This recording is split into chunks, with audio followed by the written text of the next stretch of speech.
It just makes it easier to deal with any technological problem that we may incur as we go on. Oral questions. Question orale. The honourable member for Portage-Lisker. Pandemic is here, and most Canadians who may come up in a contact tracing list can't afford to take 2 or 3 weeks off to get tested for COVID. Right. Last March, the Prime Minister promised that rapid COVID testing for Canadians would be a top priority. Half a year and $500 billion later, Canadian families still have to wait in line for hours and sometimes days to get tested. Why is the Prime Minister failing Canadians on this vital test during the pandemic? The Right Honourable Prime Minister. Mr. Speaker, every step of the way we've been working with the provinces and territories on increasing testing across the country. We provided $19 billion through the Safe Restart Agreement to increase testing capacity, amongst other things. We procured supplies and provided resources to help the provinces with testing, contact tracing, and data. I've held 18 meetings with the First Ministers over the course of the pandemic. We'll continue to do what it takes to keep Canadians safe, ensure our scientists have all the tools necessary to rapidly approve the tests that are safe for Canadians. The honourable member for Portage-Lisker. Well, Mr. Speaker, the Prime Minister locked the doors of Parliament to cover up his WE scandal under the guise of a speech from the throne which would address the pandemic. But the throne speech was nothing but a litany of recycled Liberal broken promises that leaves countless numbers of people behind. This Prime Minister has no plan to deal with the health crisis, no plan to deal with job losses, and no plan to address divisions in our country. So why did the Prime Minister waste all of this time just to cover up his scandal instead of using it to help Canadians? Right Honourable Prime Minister. Mr. Speaker, the pandemic is the most serious public health crisis Canada has ever faced. The last 6 months have revealed fundamental gaps in our society and in countries around the world. For those who are already struggling, the pandemic has been even more difficult, so we must address the challenges of today and support vulnerable people for the future. We will take bold action on health, on the economy, on equality, and on the environment. Those are the things that Canadians expect while we continue to have their backs through this pandemic and chart a better course for a brighter future for all Canadians. Honourable member for Portage-Lisker. But the Prime Minister's throne speech was nothing more than an attempt to change the channel on his corrupt government's actions. Right. The speech was almost 7,000 words long, but mentioned Canada's natural resources only once. There was no mention of unionized oil and gas workers in Alberta, no plan for forestry workers in Quebec and BC, and farmers, well, all they can expect is more carbon tax. Yeah. So why did the Prime Minister knowingly leave millions of Canadians behind? Why? The Right Honourable Prime Minister. Mr. Speaker, from the beginning of this pandemic, we've been there for Canadians right across the country. Almost 9 million people received the Canada Emergency Response Benefit, and with the measures we're putting forward today, we're actually going to continue to be able to support the millions who continue to be out of work, looking for work, but unable to find it because our economy is still in recovery. We've also stepped up in supporting small businesses with extending the Canada Emergency Business Account and extending the wage subsidy. These are the things that are going to get our economy going by supporting Canadians through this pandemic. The honourable for Louis Saint Laurent. Mr. Speaker, yesterday the throne speech was a typically Liberal speech. They're just creating disputes with provinces. And the speech wasn't even over when the Premier of Quebec already said that he was disappointed in the speech because the Liberal government once again has interfered in provincial jurisdiction, notably in health. And this is unacceptable. But this is the Liberal signature. How come the Liberal government of the Prime Minister is not respecting provincial jurisdiction and let the provinces take care of health and he take care of Canadians' concerns? I regret, Mr. Speaker, to hear the member saying that the federal government doesn't have its place in protecting seniors. The Premier didn't mind sending us to send in the military to help seniors in long-term care. And we're always going to be there to support our seniors. We're going to work in partnership with the provinces, all provinces, to ensure the health and safety of all Canadians. And in this particular case, we're going to take care of our seniors. The member for Louis Saint Laurent. If need be, Quebecers and Canadians are looking at the arrogance of this Liberal Prime Minister. He said that if there are needs, well, I know the needs of people in my riding. They're really happy to serve Canadians. But once again, the Prime Minister has shown his spite for Quebecers, and he's not respecting provincial jurisdiction. When will he understand that Canada needs work with the provinces and not against the provinces? The Right Honourable Prime Minister. Mr. Speaker, we have always recognized and will always recognize provincial jurisdiction, and we're also recognized that we have to work together during a pandemic that is unprecedented. This crisis means that all levels of government have to work together to protect Canadians, to restart the economy. We can't play petty politics like the members across the way. We're going to work with the premiers and with Canadians to deliver on measures that will help everyone. The Honourable Member for La Prairie. After a second wave of COVID-19, the Quebec Premier and his counterparts came to Ottawa last week with a simple message: help us. They asked for funding to fight the COVID-19 virus. And this is why the speech from the throne is an insult for them. No one word about health transfers. No money. Just lectures and interference, Mr. Speaker. In the midst of a pandemic, will the Prime Minister increase health transfers? Or will he be creating other disputes with Quebec? I was very happy to work with all members on this House during this pandemic, and I'm sorry that there's some members who forgot what we did just a few months ago. We increased health transfers.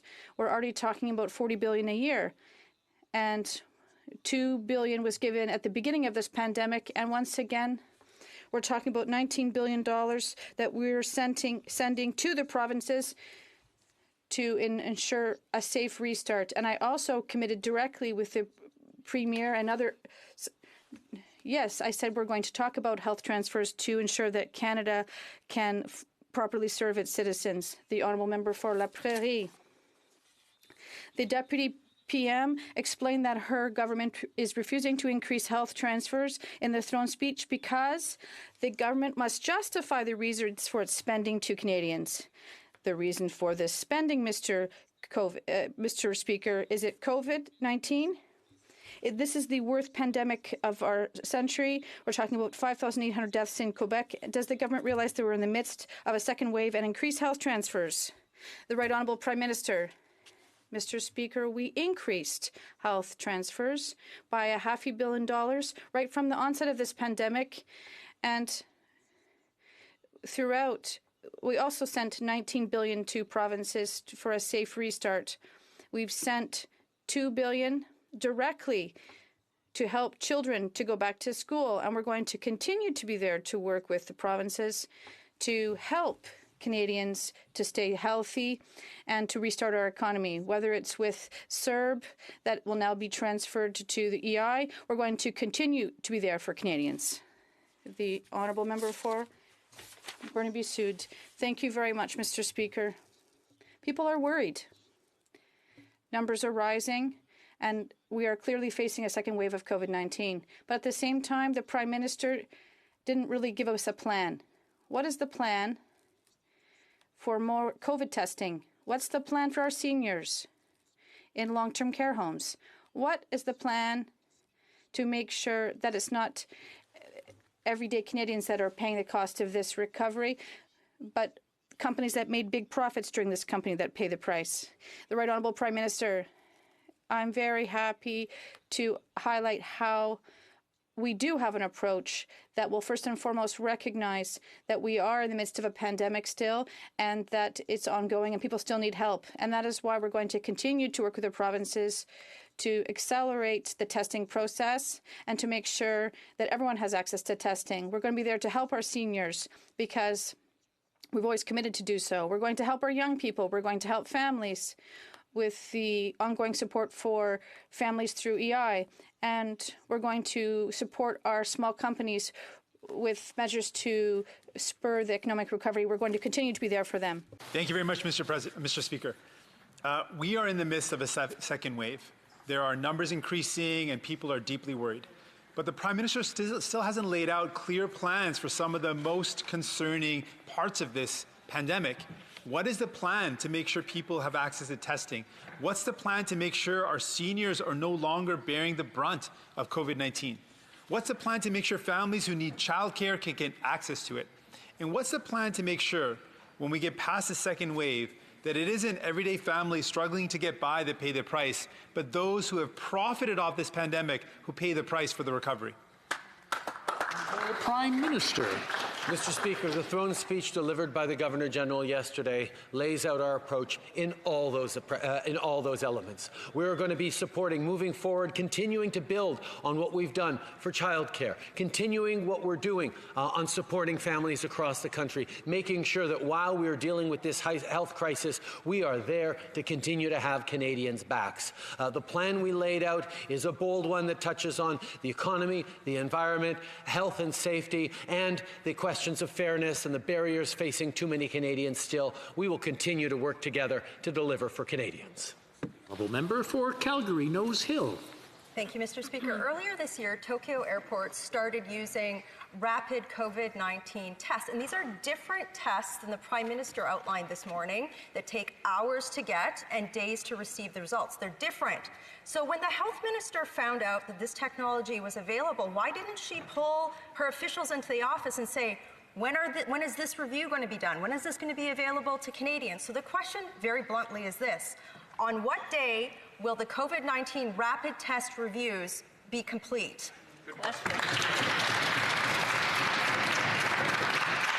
The Honourable Minister. Thank you very much, Mr. Speaker. And throughout this pandemic, what we have done is rely on the expertise of the researchers, the scientists, and the experts to guide us in the measures that we're taking to respond to COVID-19. We'll continue to do that, Mr. Speaker, because we know that, in fact, science and research is the key that to unlock the next set of tools that Canadians and, in fact, all global citizens are waiting for. Thank you. The Honourable Member for Calgary Nose Hill. Well, I believe the information the Minister has relied upon to date is that COVID-19 is not transmitted to person. Masks don't work. Border controls are quasi-racist. That's the information she's relying upon. So forgive us if we don't believe her. Why is she apologizing for Chinese numbers on COVID-19 transition? Why is she trusting Chinese numbers more than reviews from tests that Japan has approved? The Honourable Minister.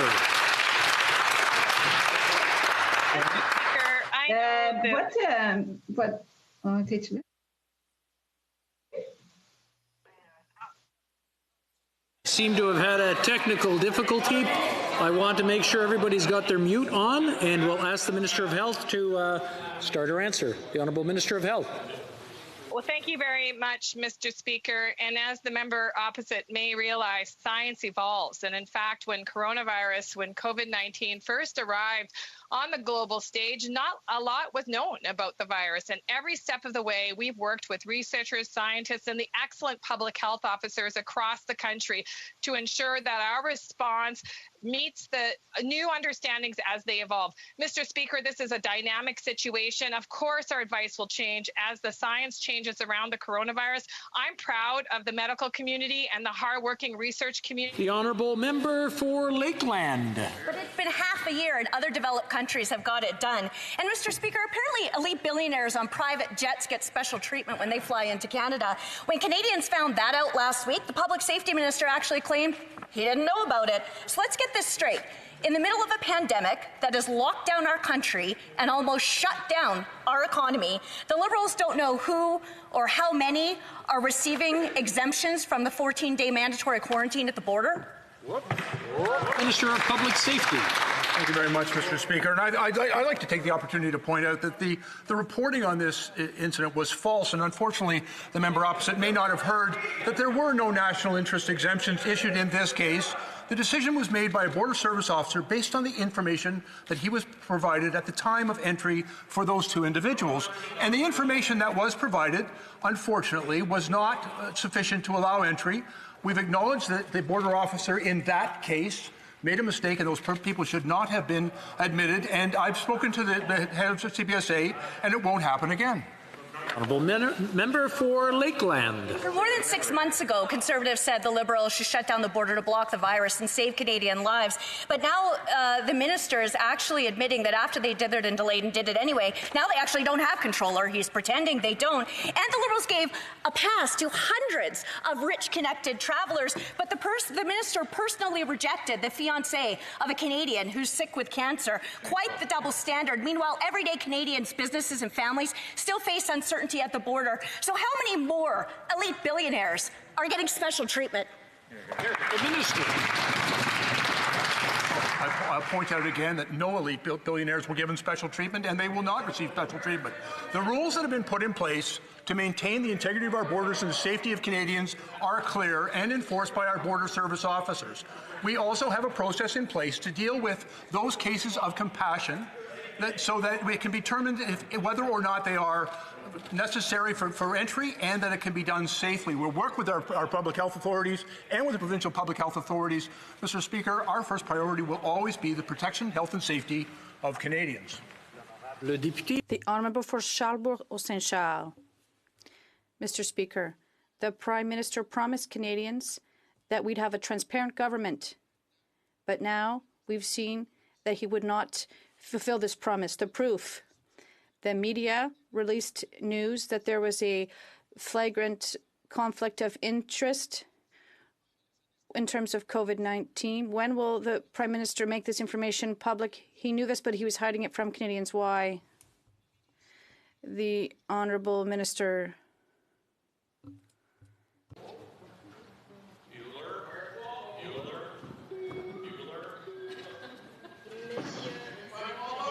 Pour la question. I'd like to thank my colleague for his question. I would like some clarification about the question. I'm not sure what the member is referring to now. What is the issue? The Honourable for Charlebourg-Saint-Charles. I have a second question, but I'll repeat it to be kind with the minister. The vaccine committee that was established by the government in August had an issue.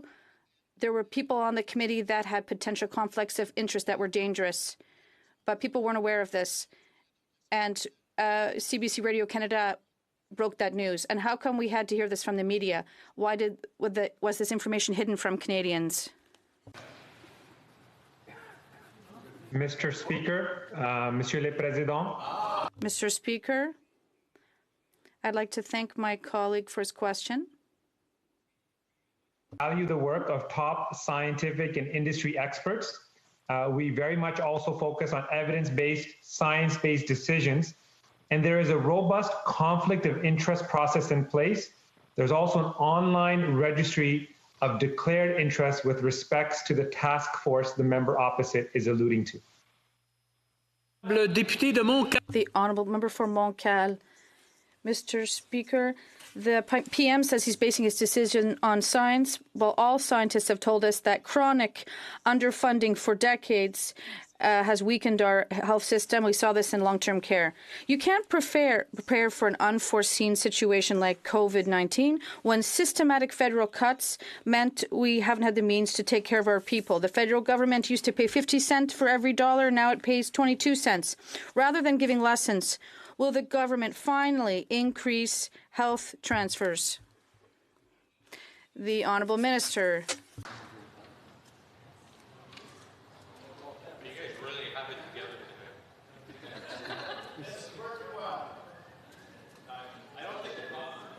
L'Honorable Ministre. The Honourable Minister.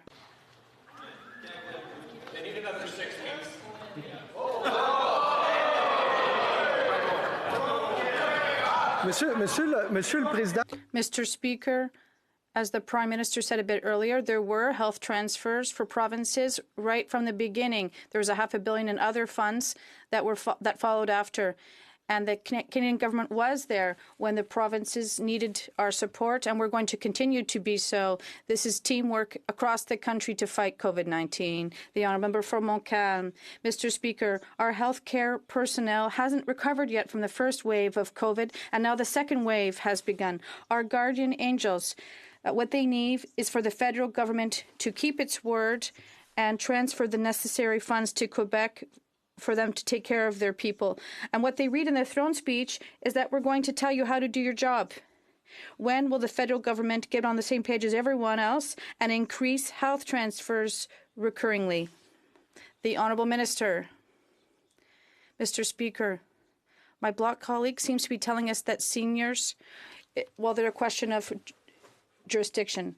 For us, seniors, it's a whole question of right to life, right to dignity, and the right to have the necessary medication and health care will always be there for our seniors.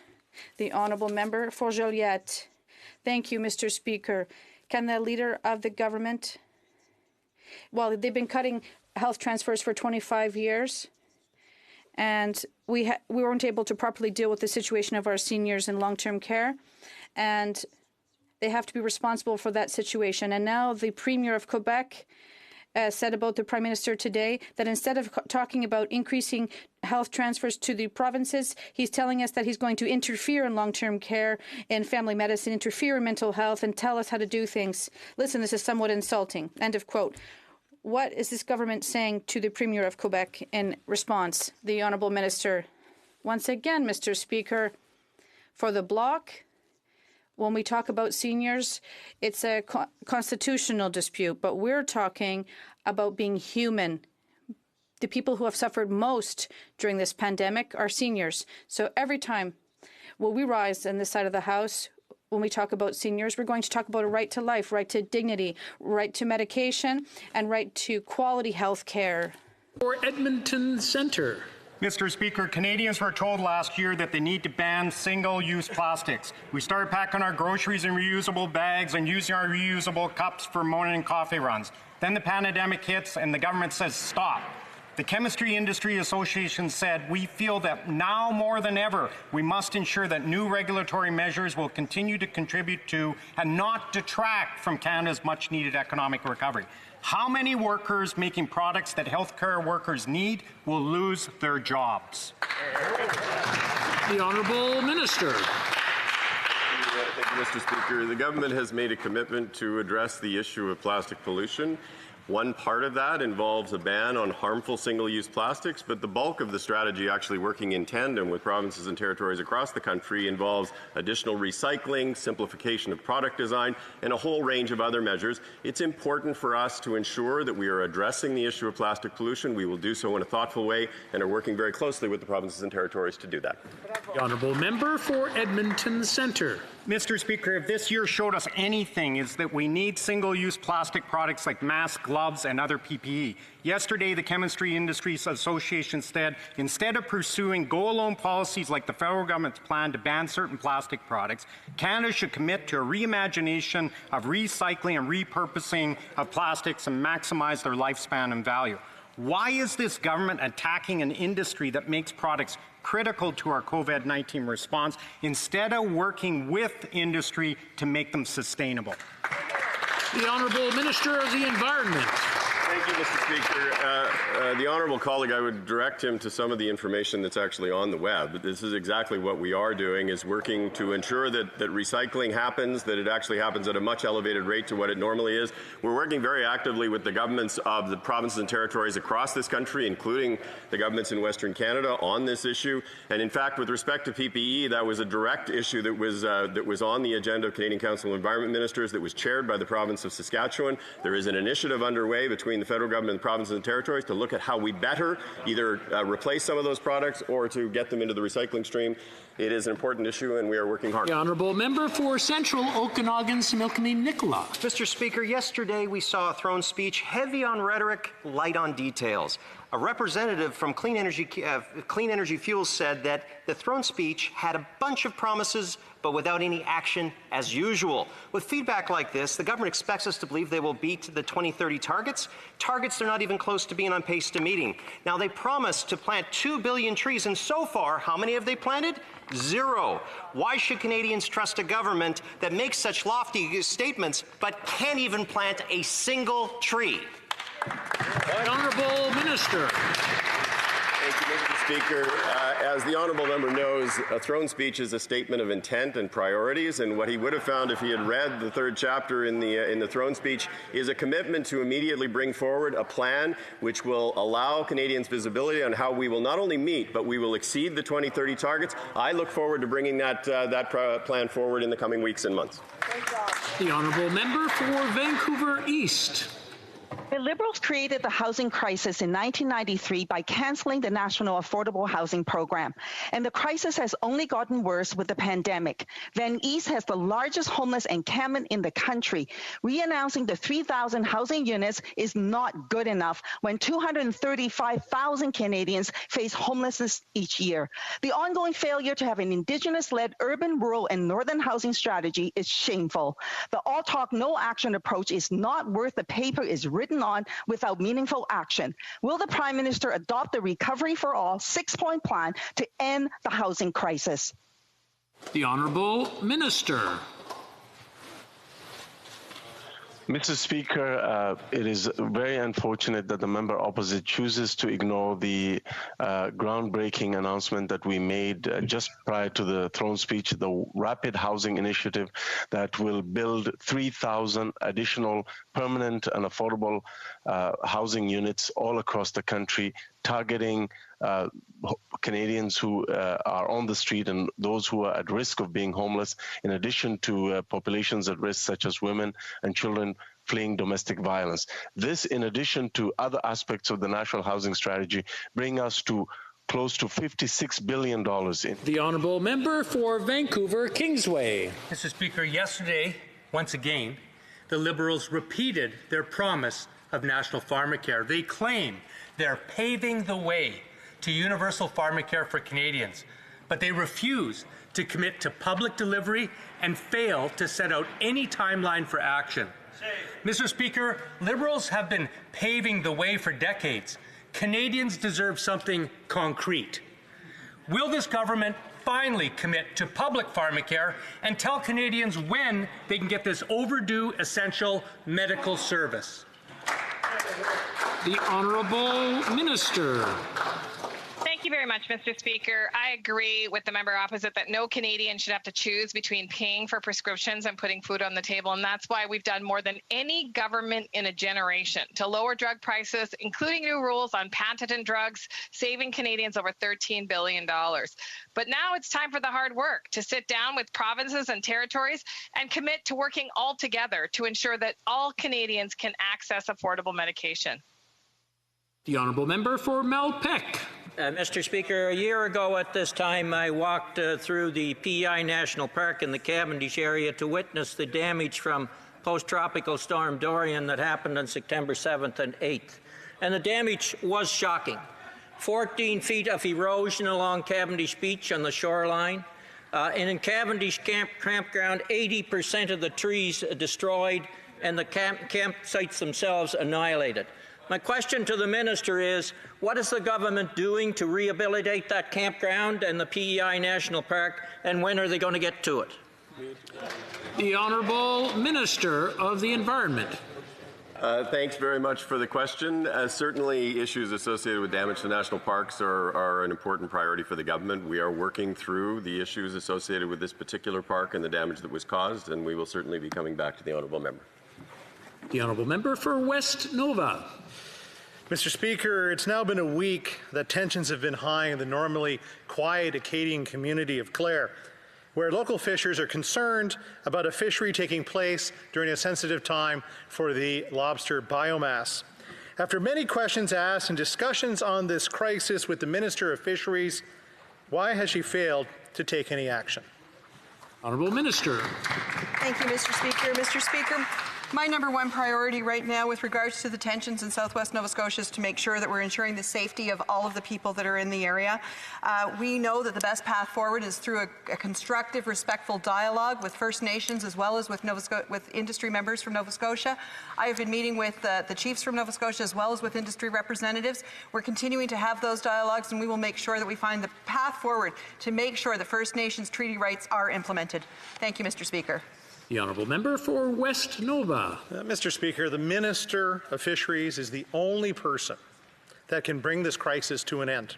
She has known that the tensions have been high for many months. Does the Minister realize that her failure and inaction has put the safety of all at risk? It's completely unacceptable, Mr. Speaker. How long will it take for her to act?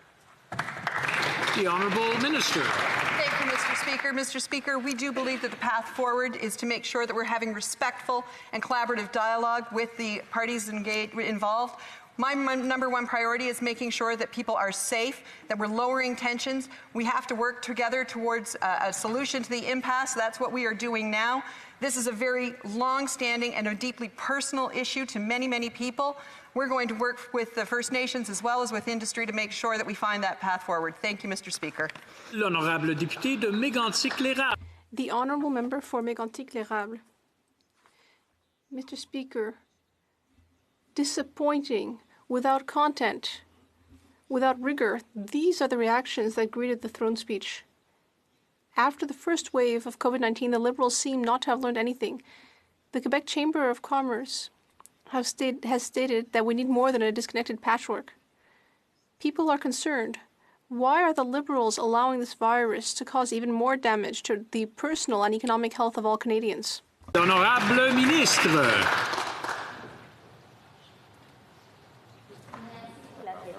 Monsieur le Président. The Honourable Minister. Mr. Speaker, as the Prime Minister said yesterday, Canada is now facing a second wave of COVID-19. Our economic and health priorities are to fight the second wave. And that is the responsibility of all members in this House.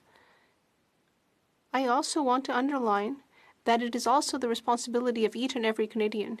We can succeed, but we must all pull together. L'honorable député de... The honourable member for Mégantic-l'Érable. The problem, Mr. Speaker, is that the Liberals' only plan seems to be to preach to Quebec by getting involved in areas of provincial jurisdiction and causing disputes. That doesn't help anyone. Yesterday, the throne speech and the Prime Minister's Liberal partisan speech showed a real lack of clear deadlines, ideas, and rigor. The Federation of Independent Business has stated that many of these initiatives may come too late for many small businesses. By proroguing Parliament, do the Liberals realize that they have imperiled the survival of many small Canadian businesses? The Honourable Minister. It almost sounds like my colleague stole a question from the Bloc Québécois, Mr. Speaker. For my colleague who is criticizing the throne speech, I would ask him, what would he cut from it? Help for seniors? CERB? Help for businesses? Help for people with disabilities? It's easy to criticize. It's easy to nitpick and say, no, nothing was okay. But what would he have cut from the throne speech? The honourable member for Shefford. Mr. Speaker, let's discuss those who are most affected. COVID-19 has affected everyone, and specifically seniors. Not only are the majority of victims of COVID-19 seniors, but additionally, seniors are the ones who have been most isolated, separated from their near and dear, alone and anxious. And now they are the ones who have been most left out of the throne speech. Why does the Prime Minister want to create a two-tier system for seniors? Why is he abandoning seniors between 65 and 75? The Honourable Minister. I really appreciate the opportunity to answer this question. We know that seniors are being affected more than many Canadians because they're staying home and they're staying safe. We know that the social isolation among seniors is requiring much support from the government. We have provided direct financial support, and we have supported with additional funding through New Horizons for Seniors. This has been important resources on the ground that have helped seniors to get through during this challenging time. But you've raised a question. Why... Le député de Shefford. The honourable member for Shefford. Mr. Speaker, we need to help seniors so they have more buying power in the long term. The government has spent nearly $400 billion since the beginning of the pandemic, and yesterday we were told that it is not the time for austerity. Well, the time may not be for austerity, according to the government, except when it comes time to help seniors more, to give a little back to those who work so hard to build Quebec and Canada. Can the government explain to seniors why it is still refusing to increase old age security from 65 by $110 a month? I just want to remind, thank you very much, Mr. Speaker. I just want to remind those in the House of what we have been doing to support seniors over the last many months. We have provided direct financial support to those seniors 65 and above that are on OAS of $300, an additional $200 for those on guaranteed income supplement. We have also provided a GST credit that provided those most vulnerable seniors, and if you look at a seniors couple, $1,500 of direct tax-free support to help them during this pandemic. We've additionally... The honourable member for Lambton, Kent, Middlesex. Mr. Speaker, the agriculture industry has been through a lot, even before the pandemic. The pandemic has made existing problems worse and added new ones. Whether it's competitiveness, market access, processing capacity, or reduced production, farmers have needed an action plan for some time.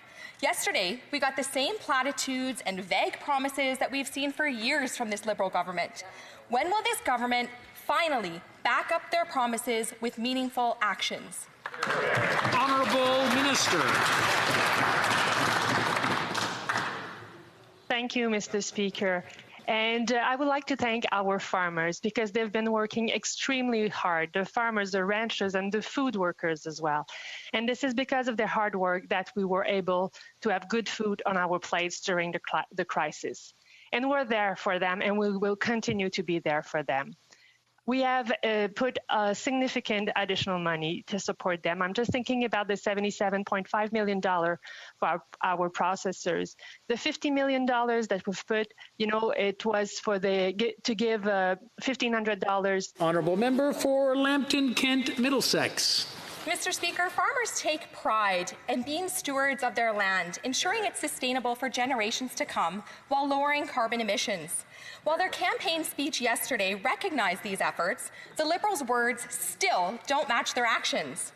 To date, grain farmers have two options for drying their grain: natural gas or propane. There are no alternatives. Mr. Speaker, will this government recognize that fact and exempt the on-farm use of fuels from the punitive carbon tax? Honourable Minister. Thank you, Mr. Speaker. My colleague is right when she says that the farmers are good stewards of their land. They care for their land, they care for our environment, and we do appreciate it. And in the speech of from the throne yesterday, we have recognized that they will be strong partners in the relaunch of the economy and also to fight climate change. Putting a price on pollution is one important tool to fight climate change. For Perth Wellington. Mr. Speaker, yesterday's Liberal throne speech simply repeated the failed promises they've already failed to keep, especially when it comes to rural broadband. In April, the Liberal government admitted that the Connect to Innovate program had already failed to distribute much-needed funds for rural broadband to rural communities. Once again, we keep hearing the same buzzwords, but with no plan and no action taking place. Families, small businesses, and farmers in rural Ontario, and remote villages in Newfoundland and Labrador, and Indigenous communities across Canada are waiting to connect, and they're struggling because of this failure to connect. Mr. Speaker, when will Canadians see real action to get their internet up to speed? The Honourable Minister. Mr. Speaker, I congratulate my colleague in his new role and look forward to working with him. Since we formed government, we've invested to connect 1 million households to high-speed internet, but that work is far from over. Colleagues heard in the throne speech yesterday our plans to accelerate and add ambitions to our plans. And Mr. Speaker, I'm counting on my colleagues' support to ensure that the throne speech and subsequent measures are supported so that we can connect every Canadian to high-speed internet. The honourable member for Davenport. Thank you, Mr. Speaker. A key focus for our government as we restart our economy is facilitating Canadians getting back to work in a way that keeps them safe and healthy while sustainably growing the economy. One way is by taking measures to close the gender gap between men and women in the workforce, which will boost economic growth, productivity, and prosperity for the whole country. Can the Honourable Minister for Women and Gender Equality and Rural Economic Development tell this House how our government will be helping women across Canada to fully engage in the workforce and to reach their economic potential? Honourable Minister. Mr. Speaker, as my honourable colleague from Davenport well knows, women have been on the front lines of the fight against COVID. They have also been sidelines, and our economic recovery depends on women entering and re-entering the workforce. Yesterday's throne speech ensured that Canadians know that we will not lose the hard-won gains of the past decades, that we will work to ensure that there's an economic recovery with plan to get women back into the workforce, that we will ensure women's health and safety so that they can care for children, care for our elders, and ensure that Canada's full potential is realized. The honourable member for Thornhill. Mr. Speaker, over the last 5 months, COVID-19 has had to share headlines with almost daily shootings across the GTA. Criminals don't care about COVID-19, and they certainly won't follow any new gun bans the Liberals pass. Organized crime and guns smuggled across the border go hand in hand.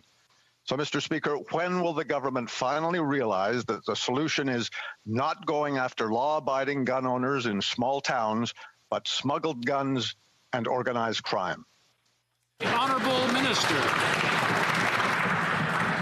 Thank you very much, Mr. Speaker. It's a very important question. Our government is absolutely committed to strengthening gun control measures as part of a larger response to the gun violence and violence generally that's impacting our communities right across this country. Mr. Speaker, we have worked very closely with communities, with our provinces and territories, and with the police to take measures that we know will be effective. We'll be bringing forward legislation to strengthen our efforts at the border, to prevent the theft and diversion of guns into the hands of criminals, and also to take steps to ensure that those who are currently in possession of firearms, if they represent a danger to others, that those firearms are removed. The honourable member for Kelowna Lake Country. Mr. Speaker, Canada's trade agreement with the EU, CETA, will no longer apply to the UK as of December 31st. Canadian businesses from multiple sectors across the country are very concerned that we do not have a new agreement signed. The Deputy Prime Minister in February stated that the government would inform the House of any negotiations that they enter into with intent within 90 days of those negotiations starting. This means that technically we wouldn't be entering into negotiations till December when this agreement ends. When are the Liberals going to enter into negotiations with the UK? The Honourable Minister. Thank you, Mr. Speaker, and thank you to the honourable member for that really good question. I remain in close communication with my contact in the UK Trade Secretary, really pleased that we will continue to work with the UK to build on our strong trade agreement. We're going to continue working on a solid path for both of our countries to grow our economies, benefit our people, on a transition agreement that will ensure continuity for businesses here in Canada and for workers and businesses in the United Kingdom. We're going to keep working hard for Canadians. Thank you, Mr. Speaker. The honourable member for Kamloops, Thompson, Caribou. Mr. Speaker, 3 years ago, almost to the day, a dear friend died of a drug overdose. Kamloops has seen more people die of illegal drug overdoses in the first half of 2020 than in all of 2019. In the throne speech, all the government did was acknowledge there's an opioid epidemic, no hint of a plan. One sentence when more than 1,000 people in BC have died. Heartbroken families, fentanyl being smuggled unchecked, and no plan from the Liberals. How does the government justify such neglect? The Honourable Minister.